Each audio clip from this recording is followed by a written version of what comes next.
Hi everyone, welcome back. This is the second part of our video, the Lacanian subject and topology. So in the first part, I again stressed the necessity of avoiding 3D thinking, avoiding placing the Lacanian subject as a kind of an anthropological subject, as a person, as an individual, as a hidden consciousness, as a second consciousness, as whatever you think it could be inside the brain. So we can have topology to actually make sense. We need to have the conception of subject is what a signifier represents to another signifier.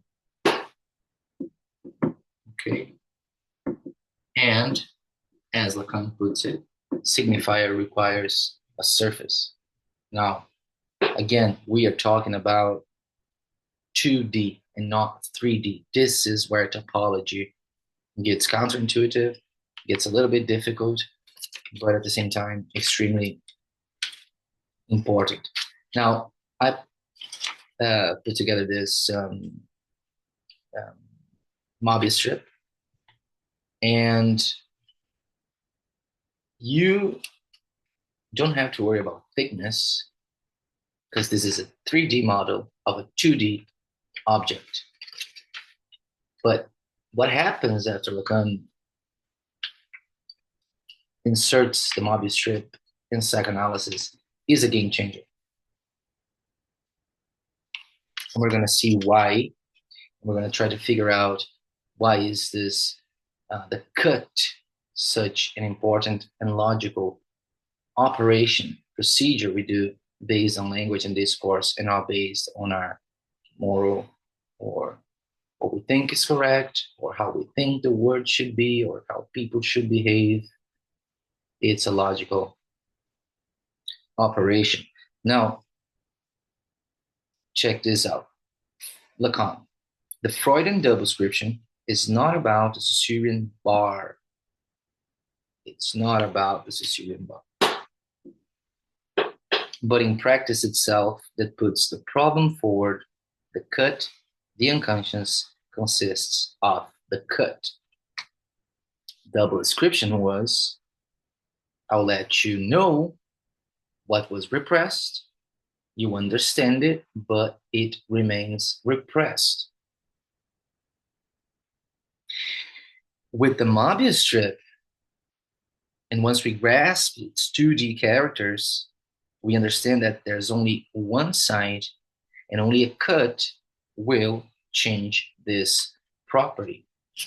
Only when you cut, you see what it was, not what it is anymore. But the subject is always escaping.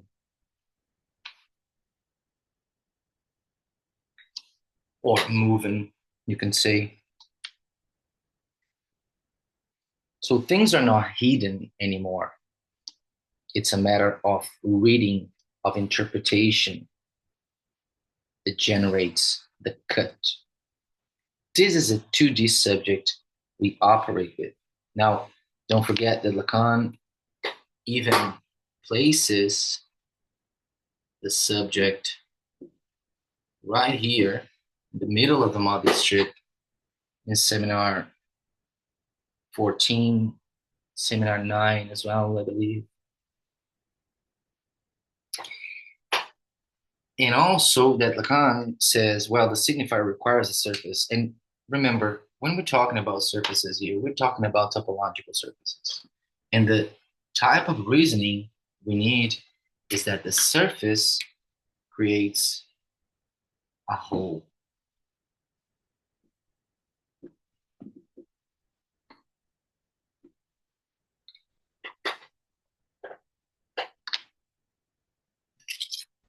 Why is this so important? Because again, we're not looking for anything hidden anymore.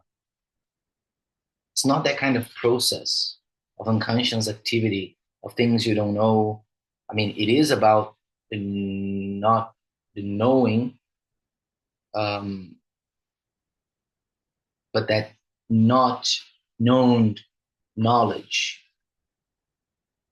but not as in the profound, deep oceans and waters as one would usually think when or hear about or read about in psychoanalysis. This subject we are dealing with now has nothing to do with the body, with the organic, the person. It has to do with what one signifier represents to another signifier in a signifying book loop in two scenes. Now, if I start here and I keep going, going, going, going, I do the whole turn, I end up at the same place. You mistakenly think it's two-sided, whereas it's just one side. And the cut, the right cut, will reveal the structure.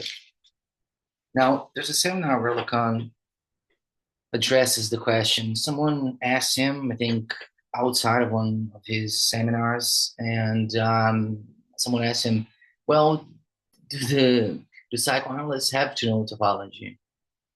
And his answer is, well, it's not that you have to know, but if you cut it wrong, it will be at the expenses of your analysant. So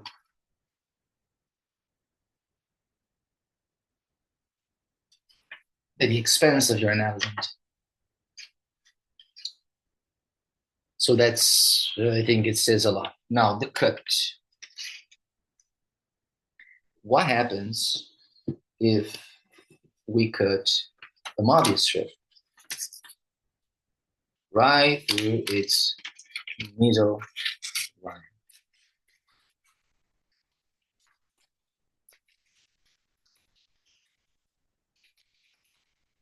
Never done before on television.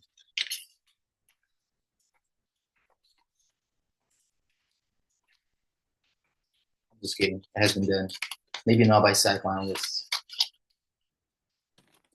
There you go. You have one, not two, as you would intuitively think. You have one, and now it is two-sided.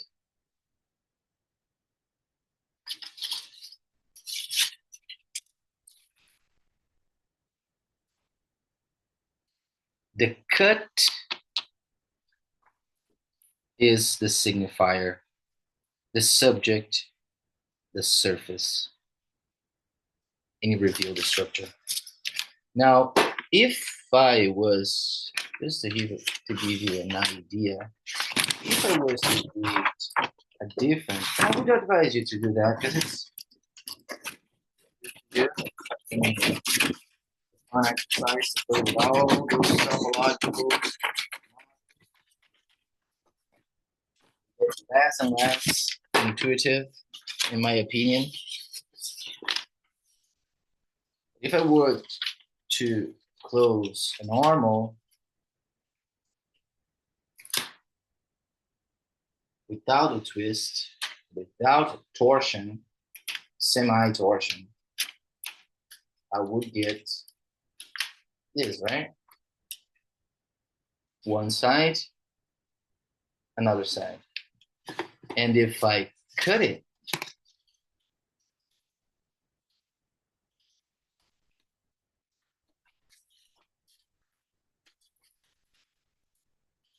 you will not believe this. Not that impressive. But yeah, here you go.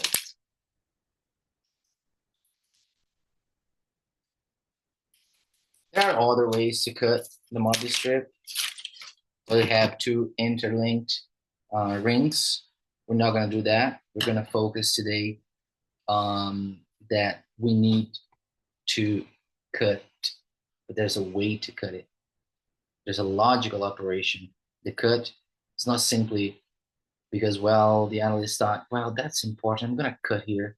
It has to have a connection, a logic But the clinical text that has been read, has been written for whatever since the analysis began.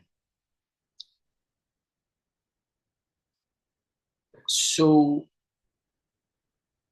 this also addresses the question of linear or circular time. So you have with Freud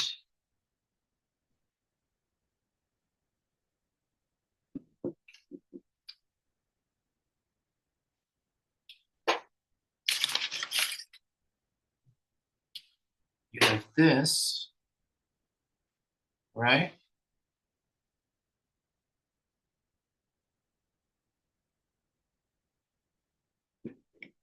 Yeah, you see P, yeah, you have,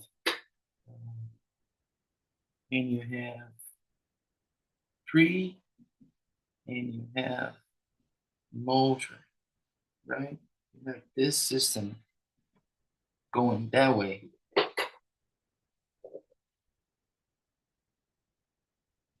Time works like this, whereas here,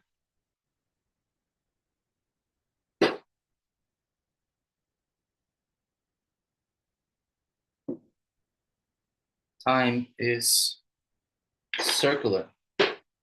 So it takes us back to the fact that S1 means absolutely nothing. That's not how signifier works in Lacanian psychoanalysis. They need an S2 and they retroactively articulate themselves. People, this is a theory to account for language and discourse.